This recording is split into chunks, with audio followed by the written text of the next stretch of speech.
I built this little shelf because when we got her here, she always wanted to be in the window. And at the time, my landlord was squirrely about having cats. I think you still might be, but everybody's got a cat in here, so I don't, I was trying to get away with that. But anyway, Yeah, she always wanted, 16 years. she always wanted to go in the front window, and we tried everything. We tried the squirt bottle with the water and shacking her down, and putting stuff in the window, and if you own a cat, the cat's going to do what it wants to do anyways, and that's kind of what was happening. So I took and I built a little shelf on the windowsill in the back, figuring, well, she's better off in the back window, and if the landlord shows up, I can catch her and get her out of there. Because I felt bad for her, because when we found her, she was in this mill that I was renting for musical stuff, and big mill, and at night, there was nobody there. It was like, what do they call that, an industrial mill in the daytime? And at night, nobody. It was like you're on the moon. And I mean, this place was big, man. 6 floors, about a quarter mile 6 floors. Long. The whole mill stretched a city block to a city block. I mean, you could look down the hall, and it was like... I think it's one of the oldest standing still mills. If you had a motorcycle, you could probably hit 110 in the quarter mile on the thing. It was huge. But anyways, she was in that mill. She showed up after a while. One day, we just saw the cat in there. And I mean... From what I found out from talking to the vet and some stuff about her, I think she was either born in the wild, captured, and had her ear tagged, because they do that. They trap, neuter, and return. That's the TNR cat abbreviation, I guess. And they return them, because once they've been nipped on the ear and they've been inoculated, I guess they can put them back into population, because they feel that's actually good for the stray cats, because a cat like that's territorial, and because it doesn't mate, it keeps all the other cats out. It kind of keeps by, it's like a population tactic, is what I heard from the vet. Well, I think somehow that happened to her, and she found her way into the mill. But also from things that I've talked to the vet about, I think she was born feral, and if anybody knows what that is, if it's born in the wild and it doesn't have human contact for the first 8 weeks of its life, it's pretty much like a wild animal. So I think that might have been what happened before she got captured, clipped, and returned. But for some reason, she found her way into that mill, because she had a tag on her. She did have a collar and a tag, and the tag was to a Springfield vet. And I called that number, and that's kind of what they told me. And they said she probably wasn't suitable to be, a family cat, because it's pretty much wild. And I don't know if it was squirrely. So for the first few months she was in the mill, because we were there all the time, and I used to practice down there. For the first few months that she was actually in the mill, we were aware there was a cat from talking to the maintenance guy and stuff, but we never seen it. It didn't reveal itself. But there was always a cat bowl, and a bowl for water, and it was always empty, and a litter box way down the end of the hallway. And my wife started saying, "Oh my God, this litter box is full of poo." So she'd go and she'd sift out the poo, and we even got to the point where we started bringing in a bag of litter and just, we knew the cat was there, we knew it was using it, but we never saw it. But I mean, being, decent humans, man, you see the cat's box and it's stinking and it's full of poo. I mean, out of the goodness of our heart, we bought cat litter once a week. And my wife would dump it out, wash it out with bleach in the back room, and refill it for this cat, and always make sure the bowl was full of water. And I remember one time I said to her, I go, "I bet you that cat's watching you do that, because cats are weird like that."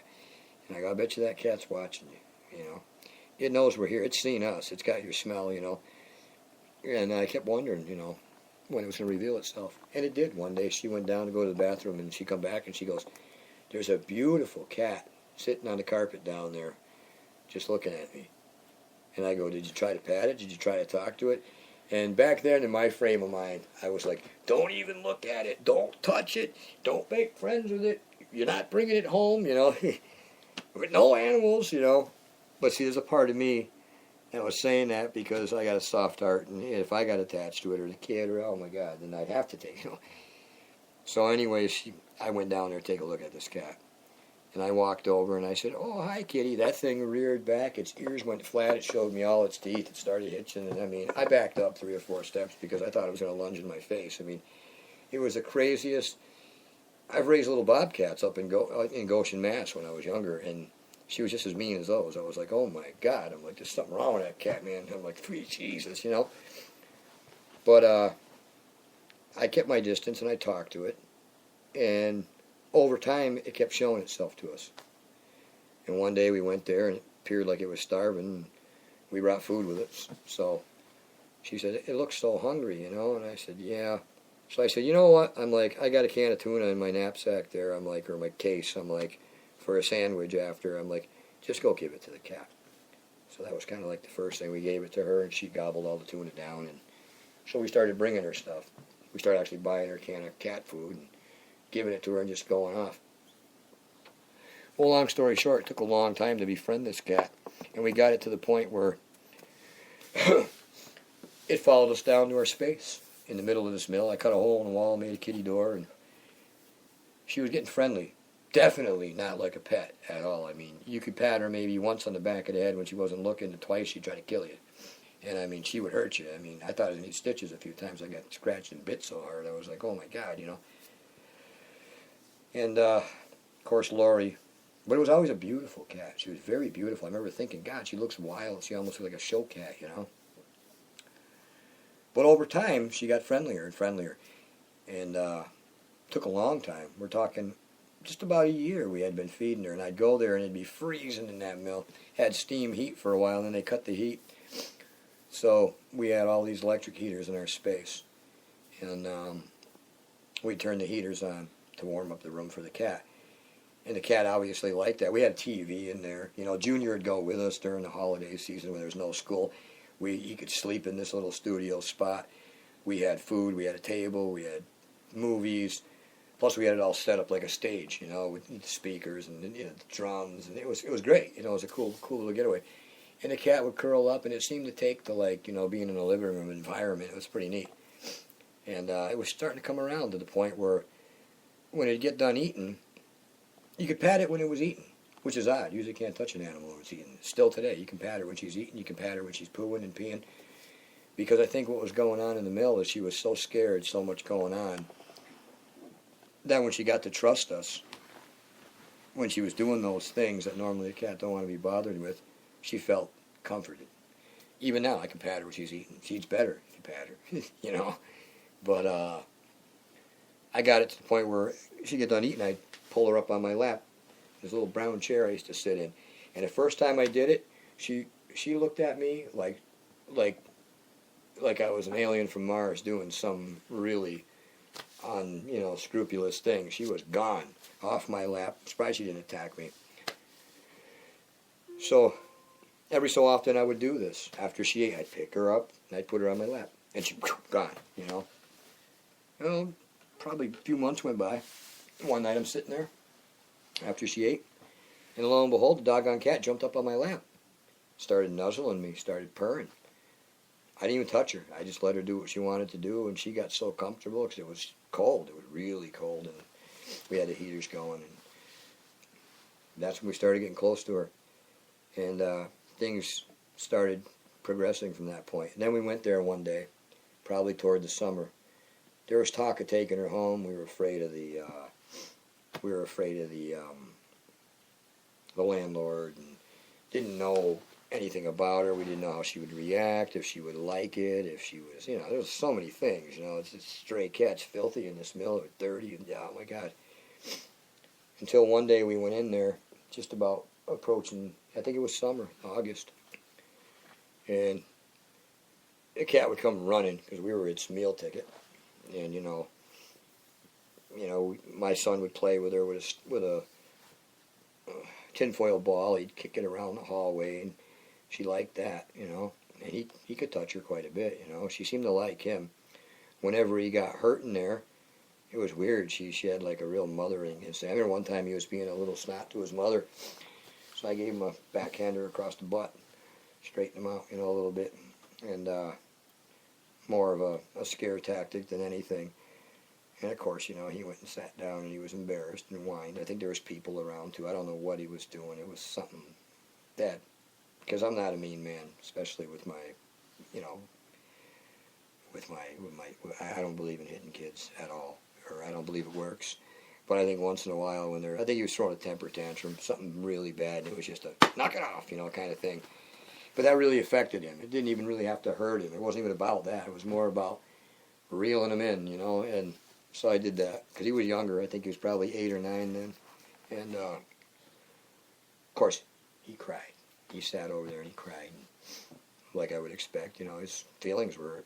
That's what he told me later. He says, my feelings were hurt, and I'm like, well, he goes, you slapped me in front of Don, and I'm like, well, you said some, nasty things, and you overreacted, I mean, still love you, buddy, but, you can't do that, and, but he's not a bad boy, he never was.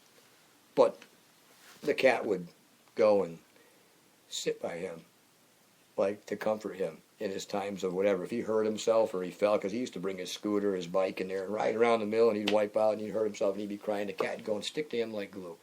So I knew she was a good cat. Well, it was one day in August we went in there and she didn't come. We called her. She wasn't in the space. She hadn't eaten her food. But I noticed a huge lump of throw up in the middle of the mill where we usually found her.